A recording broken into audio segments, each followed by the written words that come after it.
Doctor Kiran, ఈసారి నాకు ఒక డౌట్ ఉంది. ప్లీజ్. నా దగ్గరికి వచ్చే పేషెంట్స్ జనరల్గా ఎన్నాళ్ళకి ఒకసారి కళ్ళు చెకప్ చేయించుకోవచ్చు అని అడిగితే నేను అన్నీ బాగున్న వాళ్ళకి ఇయర్లీ వన్స్ చూపించుకోమని చెప్తాను. అసలు మీ దగ్గరికి రెగ్యులర్ డెంటల్ చెకప్కి ఎన్నాళ్ళకి ఒకసారి రావాలి? డెంటల్ చెకప్ అనేది ఎవ్రీ 6 monthsకి జనరల్గా సజెస్ట్ చేస్తాం. మేము సజెస్ట్ చేయడానికి కారణం కూడా మనం ఏమైనా ఇనీషియల్ స్టేజెస్లో ప్రాబ్లం ఉంటే, ఫర్ ఎగ్జాంపుల్ స్మాల్ క్యావిటీ ఉందనుకోండి, మనం అక్కడ దానికి ఫిల్లింగ్తో ఎండ్ చేయొచ్చు సిమెంట్ పెడితే. అదే మనం డిలే చేయడం వల్ల ఏమవుద్దంటే అది ఒక రూట్ కెనాల్కి వెళ్ళడం, ఒక్కొక్కసారి బ్యాడ్ కండిషన్లోకి వెళ్తే పన్ను తీయాల్సిన కండిషన్ కూడా రావచ్చు.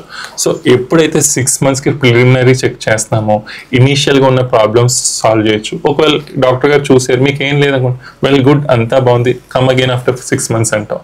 So prevention is better than cure. ఎట్లాగో ఎవ్రీ 6 monthsకి డెంటల్ చెకప్ కూడా అంతే మంచిది.